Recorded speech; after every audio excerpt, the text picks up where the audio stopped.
This is the lineup of group members, which Nurul Suhaila binti Yaakob, Nur Radrana binti Mustafa Kamal, Siti Fatimah binti Ishaq, Nur Alaya Natasha binti Shaimi, Nur Farahin binti Nur Isham, Miza Nur Syafiqah binti Muhammad Sufi, Nur Shamimi binti Mat Rashidi, and Shasha binti Muhammad Taufik.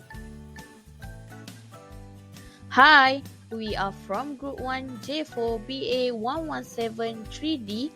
So, the topic of our presentation is Report of Unemployment During Pandemic COVID-19.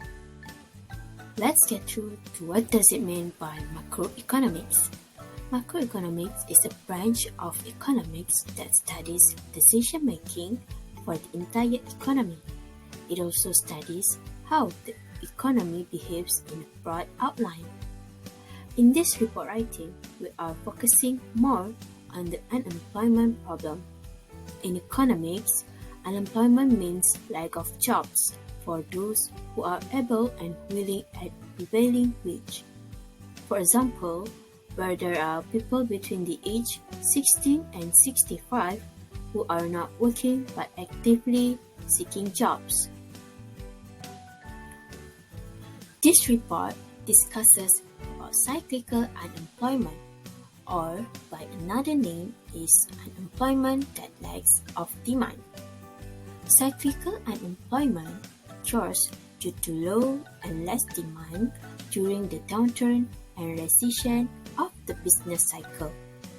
This exists as a result of the huge recession gap, which leaves many businesses with no choice but to lay off hundreds or thousands of employees to reduce the cost used. Based on the article, the COVID-19 pandemic is the biggest factor in our financial crisis in Malaysia. The COVID-19 pandemic caused thousands of people to lose their jobs, and many businesses were forced to cut their costs by firing large numbers of their employees, or even worse, they had to close their businesses.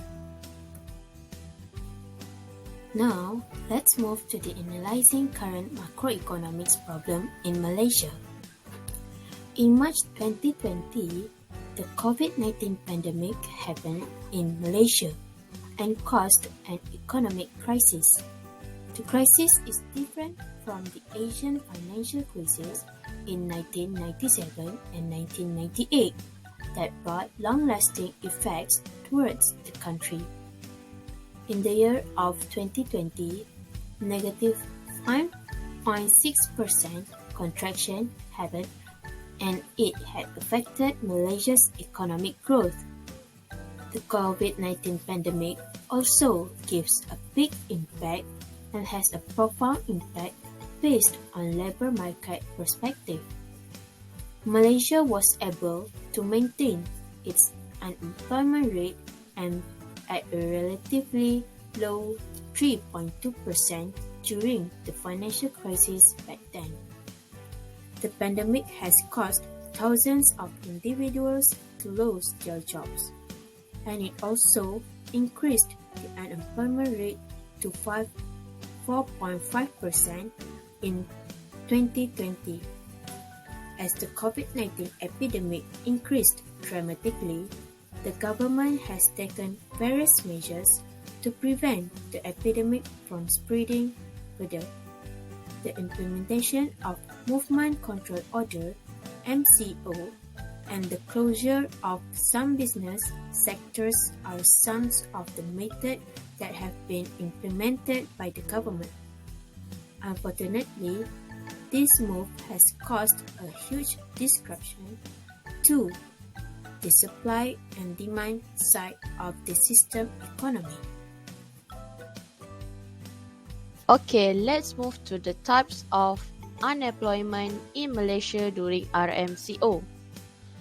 Even the daily COVID-19 cases are slowly showing and decrease. The impact of the Movement Control Order (MCO) that has been going on since the early stage of pandemic on enterprise and business cannot be denied. Nonetheless, without a vaccine or other medical treatment for COVID-19, the future is uncertain. When corporate and consumer activities are extremely diverse, the economy will never be same due to the need for social distance and a reduction in outdoor activities in general. Okay. Malaysia has faced cyclical unemployment. This happened after the unemployment rate in this year keep increasing for almost 2 years. The next is for both genders increased to 0.5% and become 4.6% of overall unemployment rate. There's have 4 factors that can cause unemployment such as cyclical, seasonal, fictional, and structural. By losing a job during economic downturn, that surely have significant impact on individual. If this occurs, people definitely will live in a state of continuous stress and unrest. How to overcome the macroeconomics problems? Firstly is, namely monetary policies, fiscal policies, and direct control policies. The second is, the government used to direct control policies that prohibit or restrict specific types of investment or economic activity. Third is, government gives subsidies to the unemployed workers because these subsidies will help the small traders to restructure their business. They also can use wage subsidy as capital to start online business. Other than that, government has extended the Penjana Kerjaya program. What is Penjana Kerjaya program? Penjana Kerjaya program are designed to increase work demand among companies while increasing job opportunities for those that still searching for job. Next is, government allows employees over age 50 and those with disabilities to have their employment contracts reduced from a year to 6 months. Lastly is, government or companies should cut hours instead of laying off staff. In spite of fewer hours, it provides employees with a way to supplement their income. It also provides the opportunity for them to stay in touch with their profession and to put their value abilities to good use. Employee abilities are retained and employers save money by not having to fire and rehire them. Okay, to conclude all this report, very effective and efficient strategies need to be taken by the government immediately. If the government does not take this problem seriously, then the number of unemployed in society will continue to rise sharply.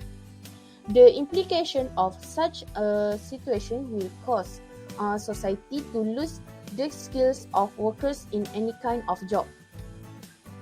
Next, the government action by subsidizing small traders, engaging in government intervention, and using stimulus package actually help to reduce the problem of unemployment. With this COVID-19 direct control policies, finally, the manufacturing and service sectors can be reopened. Finally, this problem can be dealt with and the problem of unemployment can be reduced. So, there will be no more cyclical unemployment problems in the future and the unemployment percentage can also be minimized. So, that's all from us. Thank you for your attention. See you again. Bye bye.